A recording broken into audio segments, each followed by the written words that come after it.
복에 그는 강림하사 28장 찬송하겠습니다.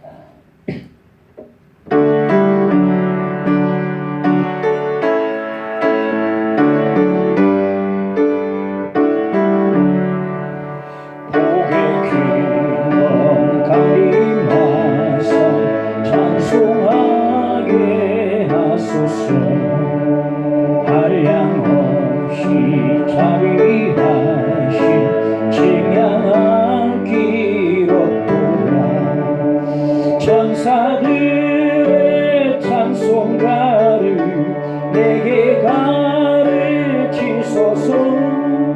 우속하신 그 사랑 항상 찬송합니다. 주의 귀신 도움받아 이때까지 왔으니 이와 같이 천국에 이르기를 바라네. 하나님의 품을 떠나 죄에 빠진 우리를 예수 구원하시려고 보혈을 주셨네. 주의 귀한 은혜 받고 일생 빚진 자에는 주의 은혜 삭슬 되사 나를 주께 메소서.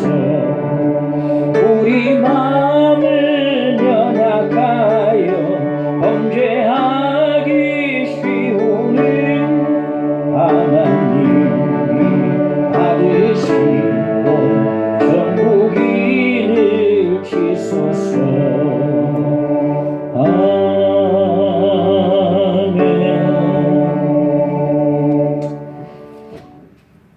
하나님 말씀 요한복음 보겠습니다. 19장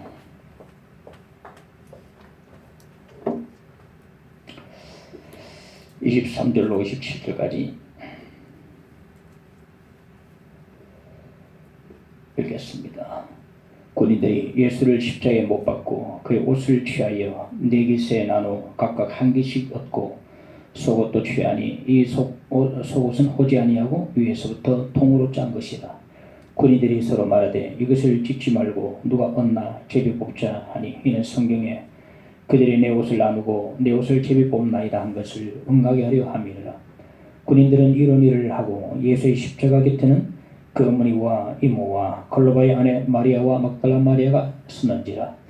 예수께서 자기의 어머니와 사랑하시는 제자가 곁에 서 있는 것을 보시고 내 어머니께 말씀하시되 여자여 보소서 아들이다 하시고 또 그 제자에게 이르시되 보라 내 어머니라 하시되 그때부터 그 제자가 자기 집에 모시니라. 아멘.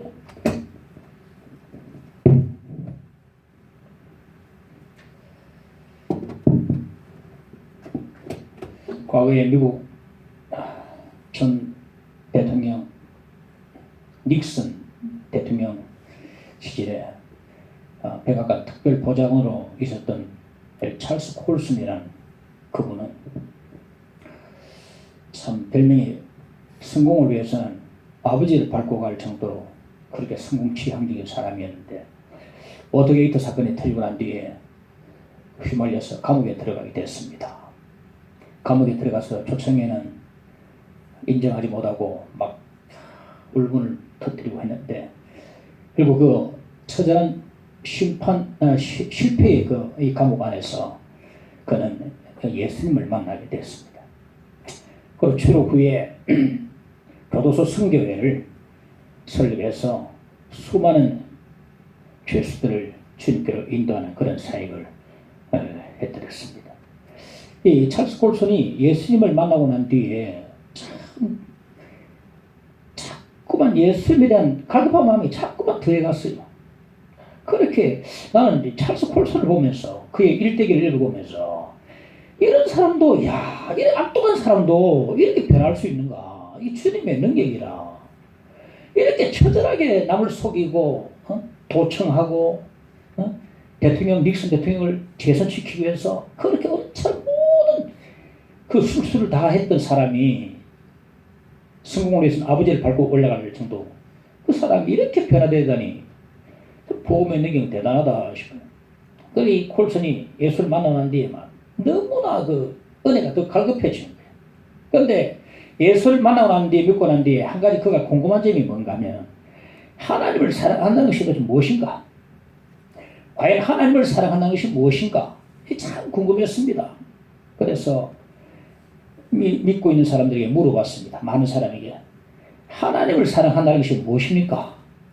당신은 하나님을 어떻게 사랑하고 있습니까? 질문을 드렸습니다.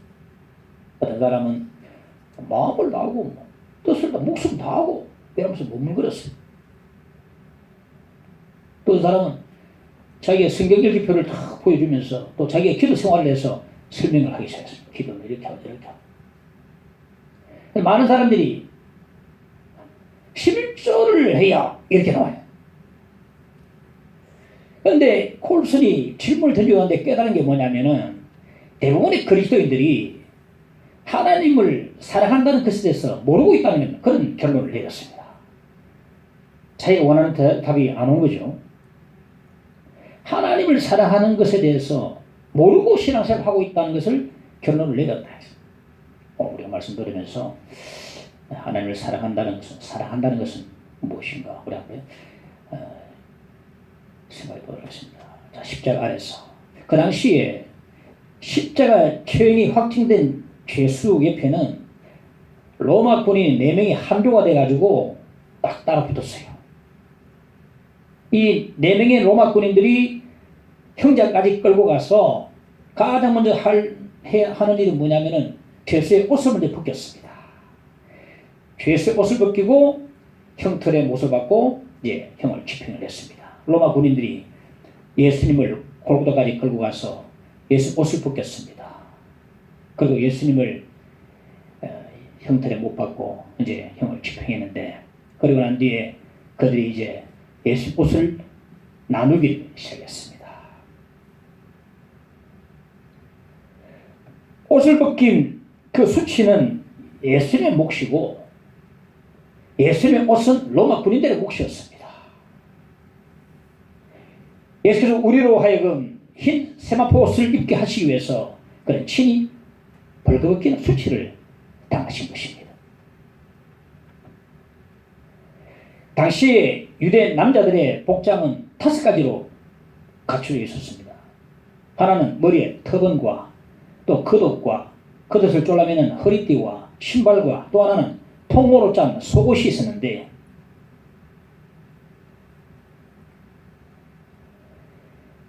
예수님을 못 받고 이제 4명이 서로 나누었습니다. 아마 겉옷은 좀 외투니까 고참이 가졌을 것 같고 쫄병 허리띠 하나 가지시지 않겠는가. 근데 이제 다 나눠보니까 하나 남는 거예요. 통으로 짠 속옷이 딱 남는 겁니다. 통옷은요 4조각으로 나눠버리면 걸레로 사용하지 못합니다. 그래서 그들은 서로 누가 차지할 것인가 서로 제비를 뽑기로 했습니다. 그런데 놀라운 것은 그들의 이 행위가 이미 구약 성경에 예언을 해놓고 있다는 사실입니다. 시편 21편 18절에 보니까 내 겉옷을 나누며 속옷을 제비 뽑나이다. 참 놀라운 일이 아닐 수 없습니다. 그들은 예언대로 하고 있을 뿐입니다. 예언대로 하고 있는 겁니다. 예언을 이루고 있는 겁니다. 그럼에도 그들이 이 사실을 알 턱이 없죠.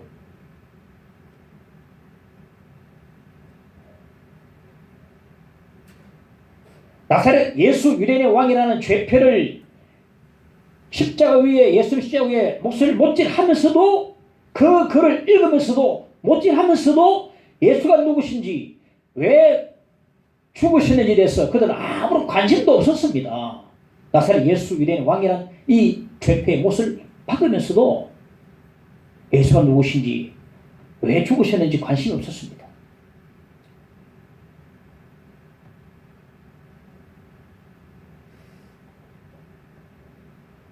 예수께서 십자가 위에서 우리 온 인류의 죄를 짊어지시고 십자가에 못 박히시건만 그들은 그 의미도 모른 채 십자가 아래서 서로 그 낡고 떨어진 옷 한 점을 더 차지하기 위해서 제비를 뽑고 있는 것입니다.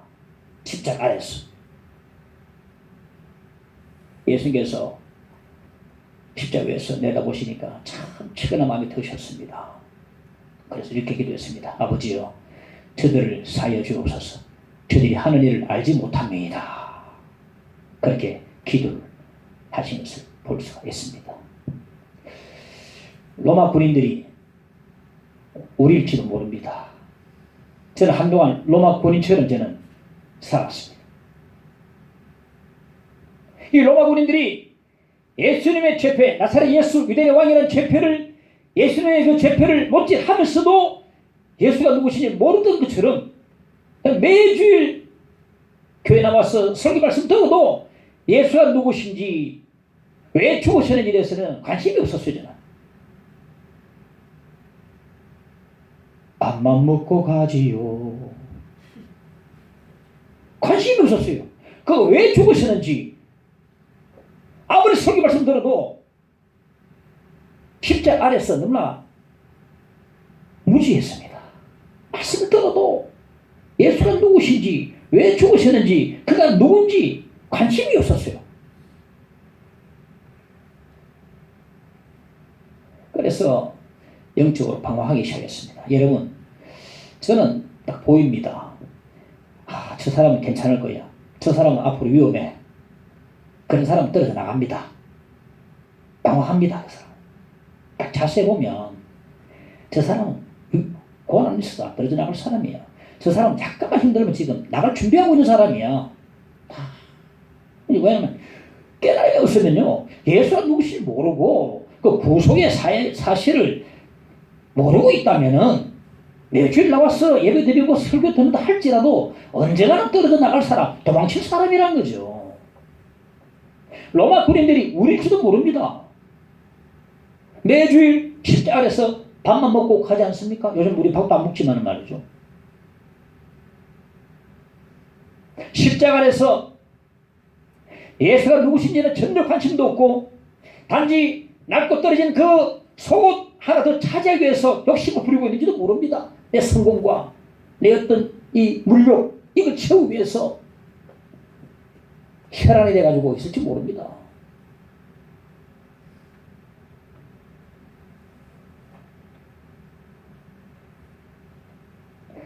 우리 기독교 생명은 남들보다 낡고 떨어진 옷 한 점 더 차지하는 데 있지 않습니다. 기독교 생명은 예수님의 십자가에 있습니다.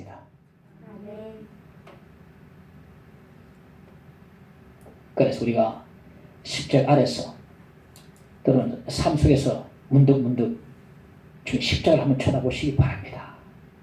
그리고 그분이 누구신지, 어떤 일을 행하시는지, 왜 죽으시는지 한번 되새겨보시기를 바랍니다. 그분은 누굽니까?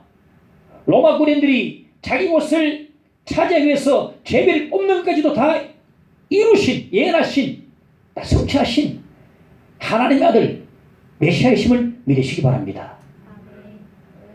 로벨의 장군이라는 영화가 있는데, 로벨의 장군, 저는 그 영화를 직관하지는 않았습니다만 대강 스토리를 제가 읽어봤습니다. 로벨의 장군.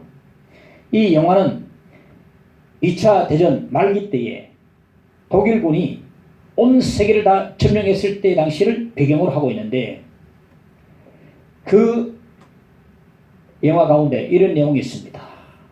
나치에 저항하다가 레지스탕스, 이 저항운동가를 말이죠. 레지스탕스, 저항운동가들이 감옥에서 나치 저항운동하다가 처형을 당하는 순간이 왔습니다. 그런데 저항운동에 한 번도 참여하지 않았던 한 사람이 거기 끼어 있었어요.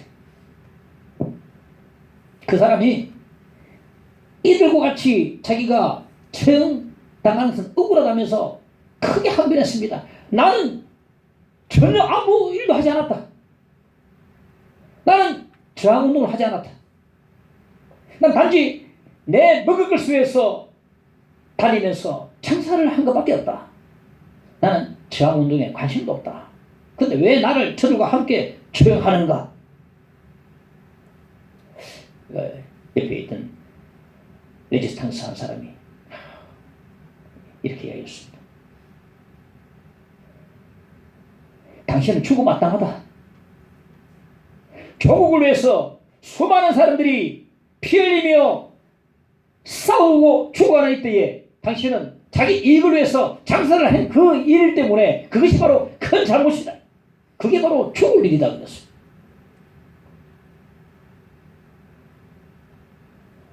많은 사람들이 조국을 위해서 피 흘려 싸우고 죽어가는데 자기는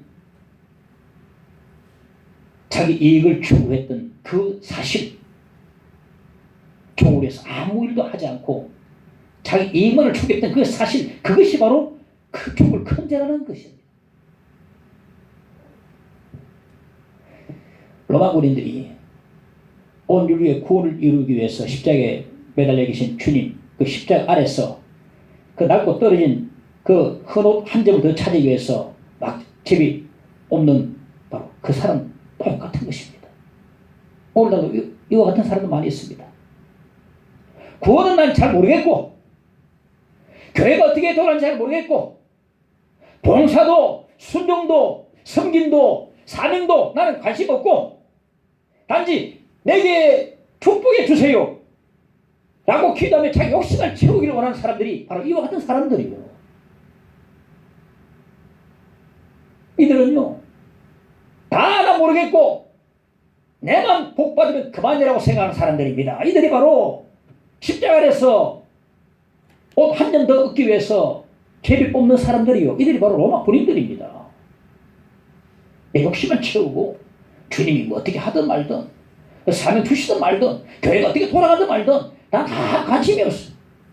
난 단지 내 욕심을 채우면 돼.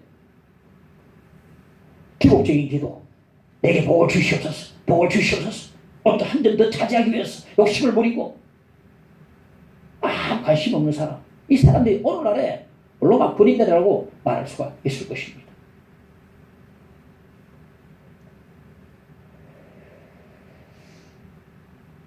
예수님의 십자가는 사랑과 희생의 출발점입니다.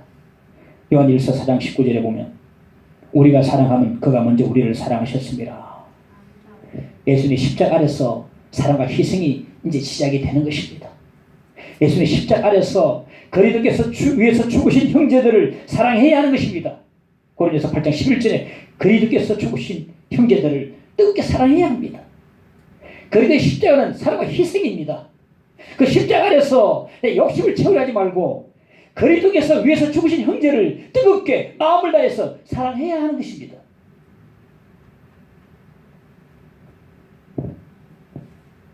그리스 아테네의 정치가 아리스테이데스는 그리스도인은 아니었어요.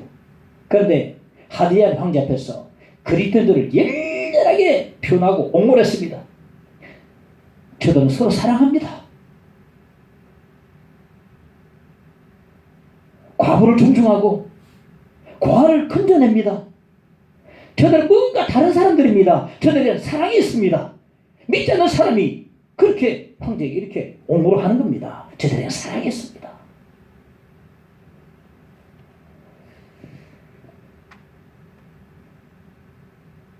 오늘 우리가 골고다 십자가 앞에 와 있습니다. 십자가 아래서 이기적인 물론만 이글거리는 그런 눈으로 기도하지 마시기 바랍니다. 이 십자가는 사랑과 희생입니다. 형제를 사랑하고 나가서 온 세상을 주님의 사랑으로 뜨겁게 덮이는 사랑의 전도자, 십자가 안에서 사랑과 희생이 우리 마음 가운데서 걸어 올려지기를 간절히 바랍니다. 그런데 예수님의 십자가 아래엔 로마 군인들만 있는 게 아니었습니다. 그리고 여인들 보십시오. 25절에 보니까 예수의 십자가 곁에는 그 어머니와 이모와 클로바의 아내 마리아와 막달라 마리아가 쓰는지라. 예수께서 십자가에 달리신 가운데서 내다 보시니까 4명의 여인이 있었어요. 그 중에 당신의 사랑하는 어머니까지 다 계셨습니다.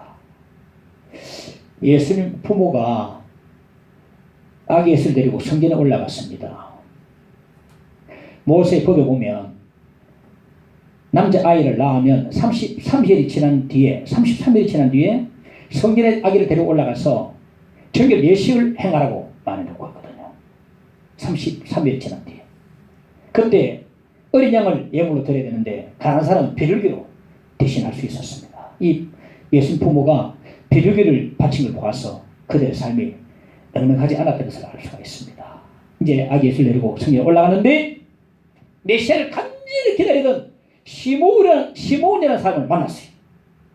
시몬이 얼마나 참으로 영성이 뛰어난지 아기 예수를 보자마자 바로 메시아를 알아봤습니다. 안고서 하나님께 경배하고 찬송을 했습니다. 그리고 마리아에게 예언을 했습니다. 누가복음 2장 35절에 보니까 칼이 내 마음을 찌르듯 하리라. 시몬이 예언한 것처럼 이 예수님의 마리아의 일생은요, 칼이 마음을 찌르듯이 정말 고통과 슬픔의 일생이었습니다. 칼이 마음을 찌르듯이 고통과 슬픔의 인생이었다. 마리아는 고통과 슬픔의 여인이었습니다. 천사 가브리엘이 나타나서 수태를 예고했을 때부터 고통이 시작되었습니다.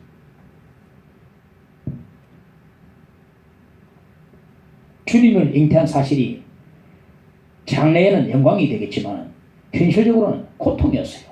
처녀가 임신했습니다. 그러면 이 사실을 알려지면 돌에 맞아 죽을 것입니다.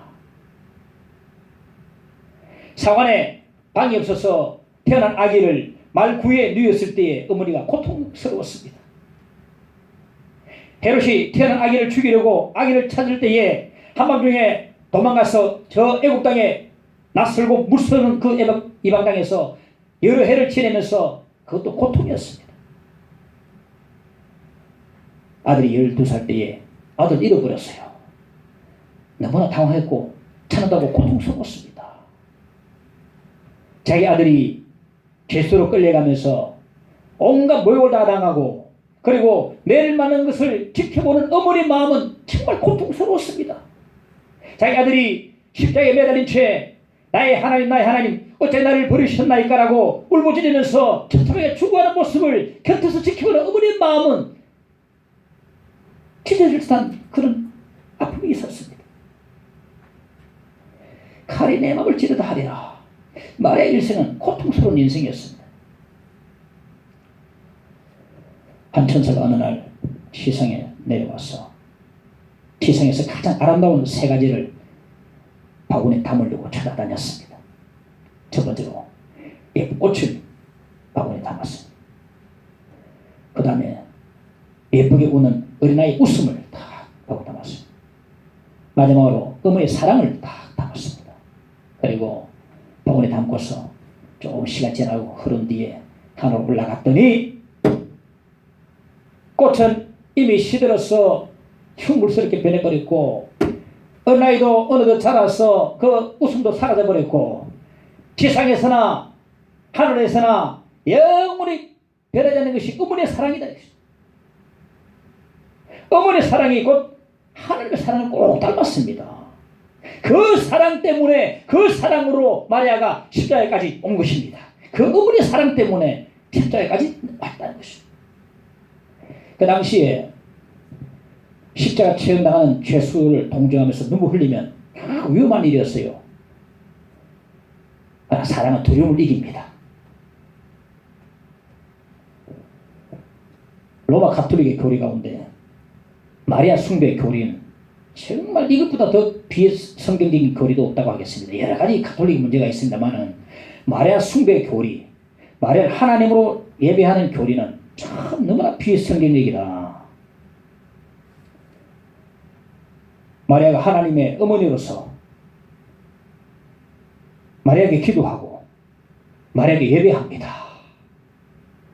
예수 외에는 난 자식이 없고 천의 몸으로 하늘로 승천했다고 그렇게 말합니다. 참 회개한 교리를 만들어놨는데요. 마리아가 이 장면 그 다음으로 신약성에 꼭 한 번 더 나오는데 오순절 마가다락방에서 120명이 모여가지고 기도할 때 함께 섞여서 성경 내려달라고 기도했던 그 마리아가 나옵니다.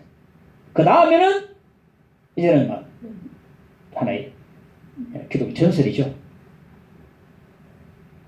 예수께로부터 어머니를 부탁받은 사도 요한이 마리아를 평생도록 자기 집에 봉양 죽을 때까지 마리아가 죽을 때까지 봉양을 잘 해드렸습니다. 이런 여인이 아무리 봐도 하나님 그 같지는 않습니다.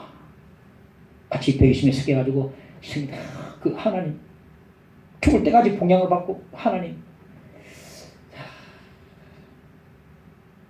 단지 아들을 너무나 사랑했던 어머니였습니다. 그 아들에 대한 애틋한 사랑으로 십자가 아래까지 따라온 것입니다. 4명의 여인 중에 예수님의 이모도 보입니다. 이 여인의 이름이 뭐냐면은 마가복음 15장 40절에 보면 살로메. 그리고 마태복음 20장 20절에 보면 세베대의 아들 어머니로 나옵니다. 그러니까 예수님의 제자 가운데 바로 야고보와 요한의 어머니이자 예수님의 어머니 마리아의 동생이 되는 것입니다. 그러니까 예수님과 야고보와 요한은 이종 사촌간입니다. 마침 예수께서 예루살렘에 오르시려 하니까 살로메가 두 아들 야고보와 요한을 예수께 데리고 와서 이제 당신 나라가 세우시면 한 아들을 좌편에 한 아들을 우편에 앉혀달라고 청혼을 했습니다. 이모로서 독하게 부탁한 것이요. 예수께서 말씀하시기를 내가 하는 일을 너희가 알지 못한도다 하면서 그 청혼을 거절해버렸습니다. 거절당한 살로메가 참 여간 성숙하지 않았을 것 같습니다. 다른 사람도 아니고 이모가 부탁한 건데 어디 이렇게 냉정하게 이렇게 거절할 수 있느냐 하면서 참 마음이 좀 상했을 것 같아요.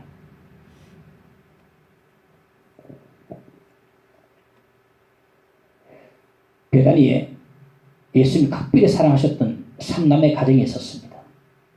어느 날 갑자기 오빠가 쓰러져서 의식을 잃어버리고 말았습니다. 너희들이 급하게 예수님께 증언했습니다. 주여 살아계신 자가 병들은 아이다. 그때까지 예수님께서는요 누군가 간곡히 부르면 불쌍히 여기셔서 다 고쳐주셨거든요. 그러니까 사랑하신 자가 병들기 때문에 예수님께 들으시고 달려올 줄 알았거든요. 근데 예수님께서 오빠가 돌아가고 난 뒤에 죽고 난 뒤에 나흘이 지나서야 오신 겁니다. 그러니까 그들이 마음으로 큰 상처를 받을 것 같아요. 언젠가 보니까 주님께서 기도를 응답해 주지 않는다고 하면서 이제 주님 곁을 떠나버리는 여자 집사님도 제가 본 적이 있습니다. 이 사실을 알아야 됩니다.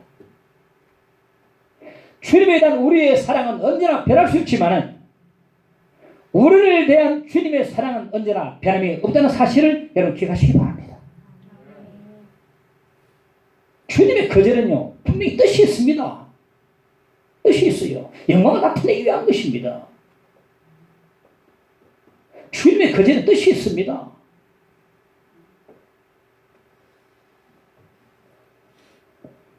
오늘 본문의 살로메는요 예수께 거절당했지만은 그럼에도 예수님의 십자가에까지 따라왔습니다.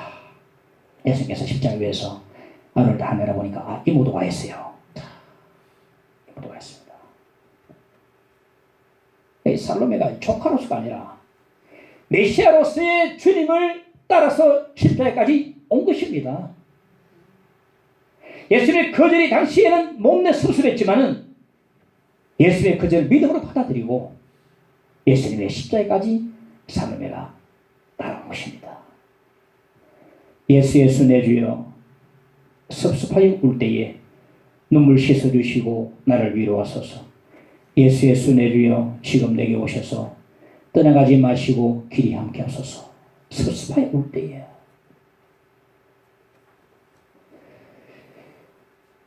기도 응답 받지 못해도 주님을 따라가야 합니다. 섭섭한 일을 당해도 주님을 따라가야 합니다. 왜냐하면 주시는 선물이 사랑이 아니라 우리가 주님을 사랑하기 때문에 그렇습니다. 살로메는 한때 예수님께 거절당했지만은 그럼에도 예수님의 십자가까지 따라왔습니다. 예수님에 대한 사랑이 여기까지 오게 한 것입니다.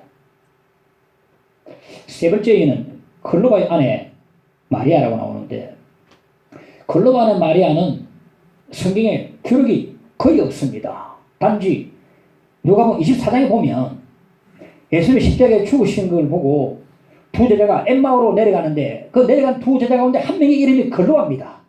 그래서 이 여인은 분명히 글로바의 아내였을 것이라 우리가 생각할 수 있겠습니다. 그 마리아의 남편 글로바는요, 예수님의 제자이긴 했지만은, 물론 12제자는 아닙니다. 넓은 놈의 제자인데, 제자이긴 했지만은, 예수님을 진정한 메시아로, 참된 메시아로 믿기보다는 로마 압제에서부터 이스라엘을 해방시켜줄 정식 메시아로 믿고 따랐습니다. 그런데 갑자기 막 예수님께 십자가에 못 박히시니까 크게 실망하고 고향으로 내려가 버리고 말았습니다. 이 글로바는 힘있는 메시아를 따르다가 실망하고 떠나가 버리고 말았지만 그 아내 마리아는 사랑의 주님을 따랐습니다. 보면 보통 여자들이 남자보다 더 존귀심이 깊은 것을 알 수 있습니다. 이 마리아가 주님을 뜨겁게 사랑했던 것 같습니다. 그 사랑이 바로 십자가까지 오게 했던 것입니다. 마지막 여인은 막달라 마리아로 나오는데 이 막달라 마리아는 막달라에 사는 마리아입니다. 복신인지 아니면 기혼인지 아니면 이혼 여인지 우리는 도무지 알 수가 없는데 딱 한 가지 알 수 있는 것은 뭐냐면 예수님 만나기 전에 7 귀신이 들렸던 여인이라는 사실을 알 수가 있습니다. 누가복음 8장 23절에 보면 또한 악귀를 쫓아내심과 병고침을 받은 어떤 여자들 곧 7 귀신이 나간 자 막달라인이라 하는 마리아와 헤롯의 청지기 후사의 아내 요한나와 수산나와 다른 여자가 함께하여 자기들의 소유로 그들을 섬기더라. 하나도 고통스러운데 7 귀신이 들렸어요. 얼마나 고통스럽겠습니까? 그러한 고통스러운 그 여인을 주님께서 치료를 해주셨어요. 얼마나 감사했겠습니까? 그래서 자기의 소유로 주님을 정성껏 다 섬겼습니다. 그 고통에서 치료받은 사람이 주님께 큰 은혜 받은 사람이고 그 사람이 주님에 대한 사랑은 아주 크고 당연하다 생각합니다. 아마도 예수의 어머니 마리아를 제외하고 예수님을 가장 사랑하는 사람이 막달라 마리아가 아닐까 생각합니다. 이 막달라 마리아가 지금 십자가 아래에서 예수님 어머니와 이모와 글로바의 아내 마리아와 함께 십자가 아래에서 서서 울고 있는 것입니다. 당시에 십자가 현장에 따라오는 것은 정말 위험한 일입니다.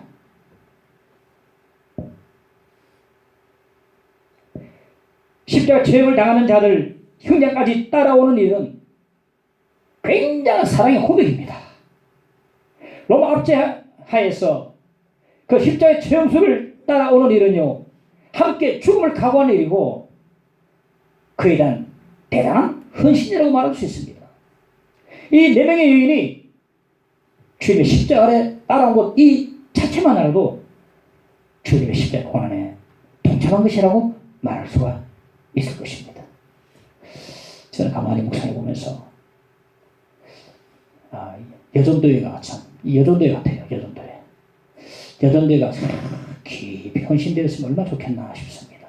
여전도회가 남자들은 큰 일을 하지만 또 여자들이 또 세면을 다 챙겨주거든. 여전도회가 정말 이 4명의 여인 모여서 정말 깊은 헌신을 보이고 있는 걸 볼 수가 있어서 우리 이렇게 됐으면 정말 좋겠다 생각합니다. 사랑한다는 것은 예수님과 함께 있는 것입니다. 입을 벌려서 아멘 하면서 도망치는 것은 사랑이 아닙니다. 미스터리도 하면서 떠나가는 것은 결코 사랑이 아닙니다. 예수와 함께 있는 것이 곧 사랑입니다.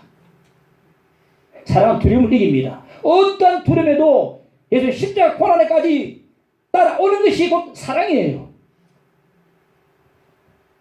사랑하면 떠나지 않습니다. 예수께서 계신 곳에 내가 있어야 합니다. 그래야 사랑이 확인될 수가 있는 것입니다. 오늘날 많은 교회를 보면 그렇게 크게 아멘하는 사람들이 다 어디 갔습니까? 주를 사랑합니다 노래를 크게 부르는 모든 사람들이 어디 갔습니까? 무엇으로 사랑을 증명할 수 있겠습니까? 예수의 십자가까지 와야 사랑이 증명될 수 있는 것입니다. 사랑한다는 것은 어떤 어려움 속에도 예수님과 함께 있는 것입니다.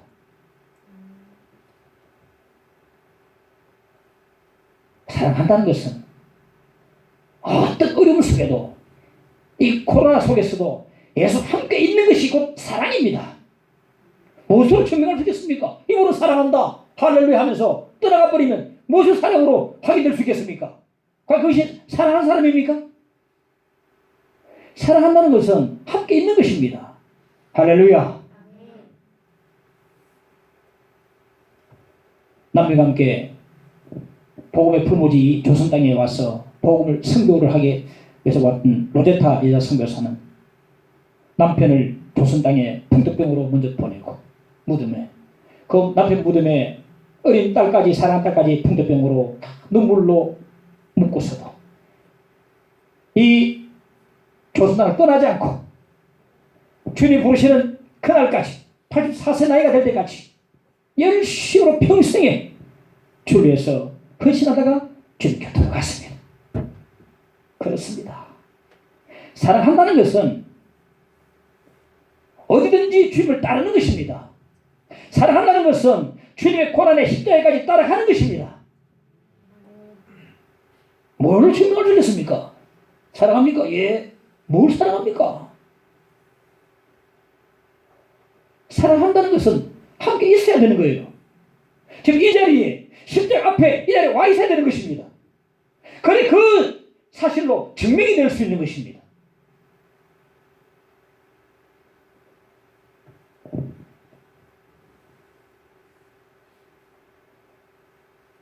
세 번째, 사랑하시는 제자. 예수님의 십자가 아래에는 4명의 여인들만 있는 게 아니었습니다. 26절에 보니까 예수께서 자기의 어머니의 사랑하시는 제자가 곁에 서 있는 것을 보시고, 예수께서 사랑하시는 제자도 4명의 여인과 함께 있었습니다. 예수께서 사랑하신 제자는 바로 요한입니다. 요한은 최후의 맞단 때에 예수님의 가슴에 머리를 기대고 예수님 품에 안겼던 사람이었어요. 예수님 품에 안기면서 예수님의 맥박 소리도 듣고 가슴을 뛰는 소리 듣고 그 사랑을 누구보다 사랑을 많이 받았던 요한이고 누구보다 주님을 사랑했던 사람이 요한입니다. 마지막 만찬 자리에서 주님께서 말씀하십니다. 내가 오늘 밤에 다 나를 버릴 것이다. 그러니까 베드로를 비롯한 모든 제자들이 뭘 했습니까? 다 버릴지라도 나는 버리지 않겠습니다라고 큰 소리 쳤는데 주님이 붙잡히시자 다 도망치고 말았습니다. 요한도 도망쳤어요. 이제 골고다에서 예수님 십자가에 외로이 달렸어. 혼자 외로이 달려 계십니다. 그런데 십자가에 4명의 여인과 함께 제자 1명이 또 와 있는 겁니다. 보니까 요한이에요. 제자들 가운데서 홀로 요한 혼자 와 있습니다. 뭐 때문일까요? 이걸 아는 것은 그리 어렵지 않습니다. 그래도 요한은 주님을 사랑하기 때문에, 그래도 요한은 주님을 사랑하기 때문에 그 사랑이, 그 주님에 대한 사랑이 십자가까지 오게 했던 것입니다.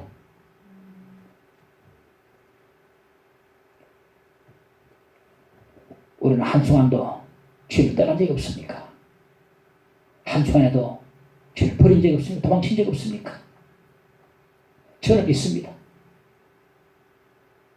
주의를 지키기 너무 힘들 때도 있었습니다. 주의를 지키기 싫을 때도 있었습니다. 믿음이 없을 때 말이죠. 주의를 빼먹을 때도 있었습니다. 도망치고 싶을 때도 있었고 도망쳤을 때도 있었습니다. 이 말씀을 제가 준비하는데 주님 제 마음에 이렇게 말씀하신 것 같았어요. 너 나를 사랑하느냐? 왔다 갔다 하면서 눈물이 팍 터졌어. 눈물이 글썽였어. 주님, 제가 주님을 사랑합니다. 마음속으로 대답을 했습니다. 눈물이 막 터지더라고요. 말씀을 준비하면서 묵상하는데 이렇게 나에게 물으신 것 같아요. 너는 나를 사랑하느냐? 예, 제가 주님을 사랑합니다. 주님을 떠난 적이 있다 해도, 도망친 적이 있다 해도, 주님을 사랑하는 마음이 아직도 조금이라도 남아있다면 그 사랑을 가지고 다시 주님 앞으로 나오시기를 간절히 바랍니다. 주님에 대한 사랑이 나로 하여금 다시 주님 앞으로 나오게 합니다. 예수님을 버리고 도망쳤던 요한이 다시 주님 앞에 나왔습니다. 예수께서 어찌 이제 왔느냐? 네가 그러고도 제자냐? 네가 나를 사랑하느냐라고 책망하지 않으셨습니다. 십자가 위에서 사랑으로 요한을 맞아주셨습니다. 사랑한다는 것은 돌아오는 것입니다. 죄를 버리고 도망을 치면서 사랑합니다 하면 그 말 누가 믿겠습니까? 그 예수님의 십자가 아래 지금 와 있는 이 5명의 사람들만 진짜 주님을 사랑하는 사람들입니다.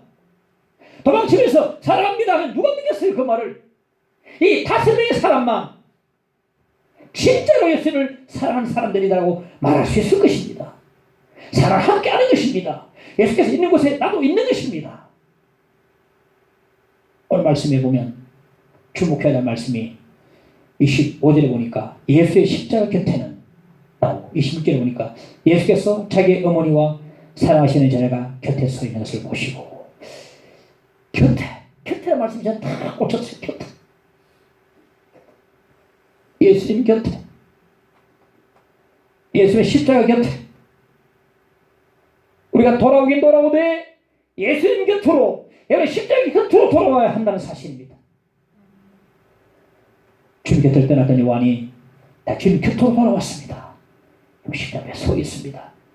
주님 십자가에 주님을 올려다보았습니다. 뭘 했겠습니까? 주님 곁을 떠난 저를 용서해 주십시오. 다시는 주님을 떠나지 않겠습니다. 용서해 주시고 나를 받아주십시오. 마음속으로 그렇게 기도를 해서 갔습니다. 주의 인자하신 그 사랑이 내 생명보다 나으며 위로하시는 주 손길은 내 눈물보다 귀하다. 변함이 없는 주의 임재가 내 근심보다 가깝고 주님을 드신 그분의 이름 내 상처보다 진다. 찬양하십시다.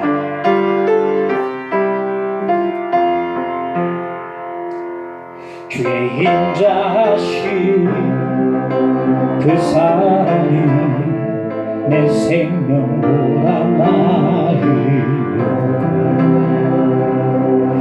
위로하시는 주 손길은 내 눈물보다 귀하다.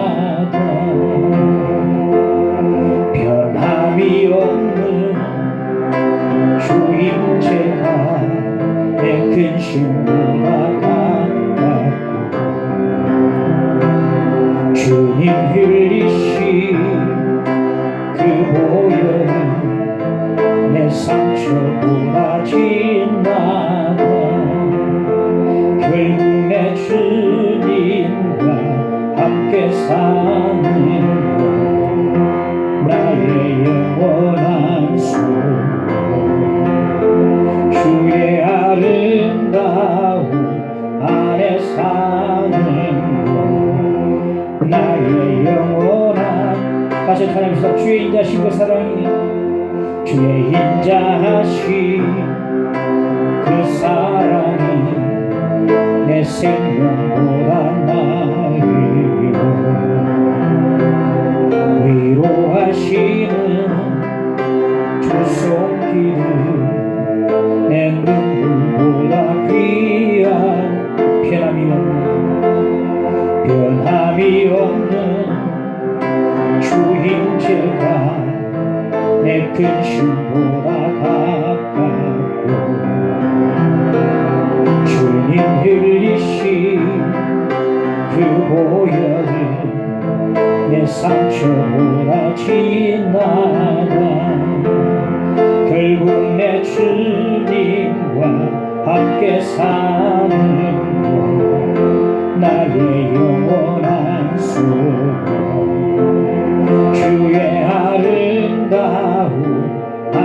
삶은 나의 영원한 기쁨. 할렐루야. 사랑한다는 것은 언제나 주님과 함께 있는 것입니다. 할렐루야. 26, 27절을 보십시다. 자기 어머니에게 말씀하시되 여자여 보소서 아들이니이다 하시고 또 그 제자에게 이르시되 보라 네 어머니라 하신대 그때부터 그 제자가 자기 집에 모시니라. 마리아의 남편 요셉은 일찍이 죽었던 것 같습니다. 지금 보이지 않고. 그리고 다른 자녀들은 그러니까 예수님의 육신의 동생들은 이때까지도 믿지 않았어요. 불신앙의 동생들에게 어머니를 맡길 수가 없었습니다. 그래서 예수님께서 그 살아시는 제자 요한에게 어머니를 부탁합니다. 보라, 내 어머니라. 무슨 말입니까? 이제 내가 할 일을 네가 좀 해다오. 나를 대신해서 이제 네가 하기를 원한다. 내 대신에 네가 좀 일을 하라고 말씀하신 것입니다. 그러니까 주님께 돌아오면 주님께서 우리 가운데 새로운 소명을 주십니다. 사랑은 말로서만 아닙니다. 사랑한다는 것은 순종하는 것입니다. 사랑한다는 것은 주님이 주신 소명을 감당하는 것을 말하는 것입니다. 잭 스위거트라는 사람이 있는데 잭 스위거트는 1970년도 아폴로 13호 달 탐사 우주선을 조종했던 우주 비행사였습니다. 그가 암 환자로 서서히 죽어가고 있었습니다. 암병동의 모든 병실이 밤 되면 다 불이 꺼지지만 그가 있는 병실만큼은 매일 밤 불을 켜고 있었습니다. 매일 밤 그의 병실을 찾는 사람이 있었는데 그가 누군가 하면 누구야 상원 의원 그 바쁜 정치인 빌 암스트롱이라는 정치인이 매일 밤 그를 찾아왔습니다. 얼마나 바쁘겠습니까? 또 위원회도 맡고 있었는데 그 바쁜 정치인이 매일 와서 그에게 성경을 읽어주고 기도해주고 위로해 주었습니다. 하나님 당신을 사랑하십니다. 나도 형제를 사랑합니다. 많은 사람이 형제를 위해서 지금 기도하고 있습니다. 슬쩍 기도를 해줬습니다. 들려오는 대답은 거친 고르지 못한 숨소리밖에 들리지 않았습니다. 어느 날 밤도 암스트롱이 그게 찾아왔습니다. 기도를 해주고 조용히 시편 23편 말씀을 다 읽어줬습니다.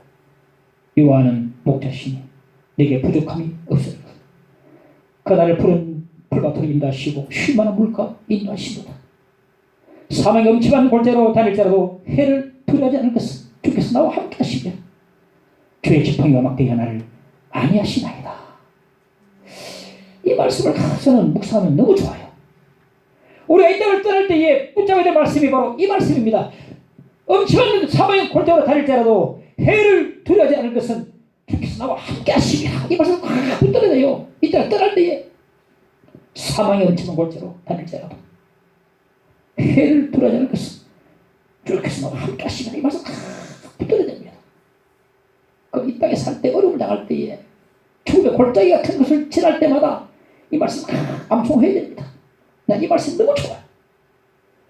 떠날 때에 이 말씀 계속 암송해야 돼요. 이 말씀을 그 형제에게 암스트롱이 읽어줬습니다.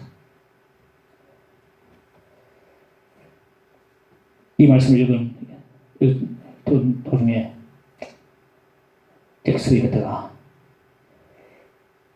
잠들었습니다. 거친 숨소리가 정지됐어요. 죽었단 말이죠. 그 형제가 들어주는 이 10편 23편 말씀을 듣는 가운데 주님 품으로 돌아갔습니다. 빌 암스트롱이에요. 너무나 바쁜 정치인인데도 불구하고 매일 밤 그를 찾아와서 기도해주고 성경 읽고 위로해주고 이게 바로 사랑한다는 것입니다. 이게 바로 주님을 사랑한다는 것입니다. 십자가에서 그 헌옷까지 하나 찾아내서 참으로 죄를 뽑는 게 아니고 주께 순종하는 순종하는 것이 사랑하는 것이고, 주의 말씀을 실천하는 것이 사랑하는 것이고, 남을 돕는 것이 사랑하는 것이고, 병든 자를 찾아가는 것이 사랑하는 것입니다.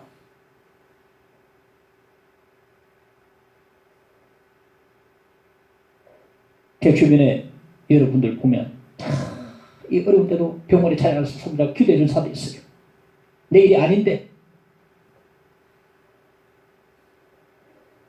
이런 사람이 바로 사랑한다는 것입니다. 이 사람들이. 사랑은 말로서는 아닙니다. 주와 함께 있는 것이 사랑이요, 돌아오는 것이 사랑이요, 순종하고 실천하는 것이 곧 사랑이 되는 것입니다. 사도신경 암송하는 게 사랑입니까? 아닙니다. 쉼을 좀 해야죠. 그러나 그것도 사랑이 일하고까지 기도 생활하는 게 이제 해야죠. 그러나 참으로 이렇게 바쁜 가운데서도 그 떠나가는 그 죽어가는 그 형제를 위해서 견뎌주고 말씀 읽어주고 참으로 위로해주는 그런 사람이 진정으로 주님을 사랑한다는 그 사람의 징표가 되는 것입니다. 그 사람이 사랑하는 것입니다. 저는 이 오늘 제목 말씀을 어디서 제가 인용을 했냐면 찰스 콜슨의 하나님을 사랑한다는 것은 이 책 읽다가 너무 은혜를 받고 말씀 묵상하다가 사랑한다는 것은 그 책을 읽어보니까 자기가 오늘 서론에 얘기 안 했습니까? 하나님을 사랑하는 것이 무엇인가 물어보니까 다 몰라요. 그런데 그 책을 보니까 그걸 발견했어요. 사도신경 암송하는 게 아닙니다. 내 혼자 복 달라고 기도하는 게 아닙니다. 내 혼자 복 받는 게 아닙니다. 주와 함께 있는 게 사랑이고 도는 게 사랑이고 남을 위해서 사랑을 실천하는 게 사랑입니다. 할렐루야. 이게 사랑한다는 것입니다. 이게 29절에 보니까 그때부터 그 제자가 자기 집에 모시니라 요한은 순종했습니다. 많은 그리스도인들이 주님을 사랑한다는 것이 무엇인지 모르고 지금 신앙생활을 하고 있습니다. 사랑은 말로서만 아닙니다.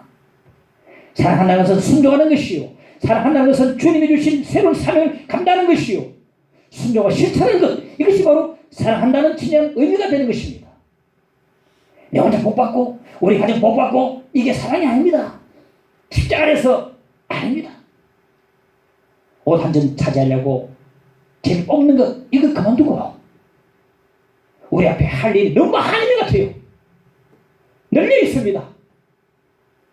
사랑만 있다면 나도 암병동에 죽어간 사람 가서 손잡고 기도해줄 수 있고 어려운 사람 찾아줄 수 있고 말 한마디 건넬 수 있고 사랑은 나누면 더 커지니까 사랑한다는 것은 실천하는 것이요 행하는 것이요 순종하는 것입니다. 우리 앞에 지금 많이들 널려 있습니다. 우리 관심이 한번 거듭나길 바랍니다. 이 가운데서 주님이 주신 나에게 주신 소명을 발견할 수 있기를 간절히 바랍니다. 내 도움을 손길을 기다리는 사람, 내 따뜻한 말 한마디 기다리는 사람들 나 많이 있습니다. 사랑한다는 것은 실천하는 것이요 순종하는 것이요 많은 세상 가운데 사람들 가운데서 내가 주께 주신 할 일을 찾아서 나아가는 것입니다. 오늘 말씀 기억하면서 사랑을 실천할 수 있는 우리가 되어지기를 간절히 바랍니다. 내 구주 예수를 더욱 사랑 엎드려 비는 말 들으소서. 내 진정 소원이 내 구주 예수를 더욱 사랑 더욱 사랑.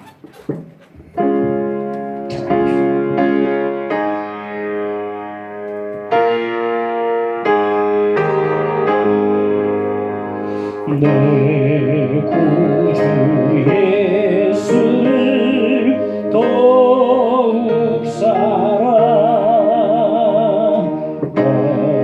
엎드려 비는 말 들으소서. 내 진정 소원이 내 구주 예수를 더욱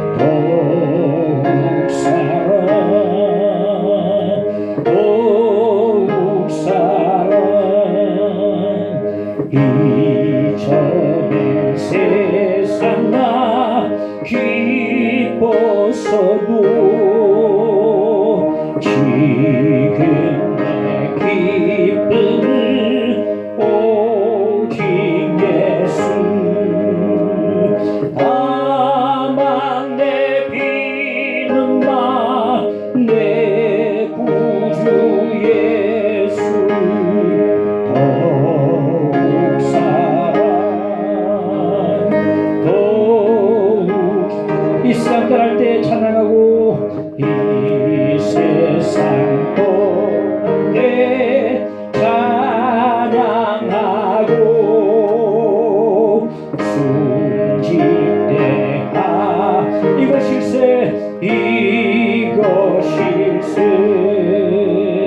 나만 내 비는만 내 구주 예수를 더욱 사랑.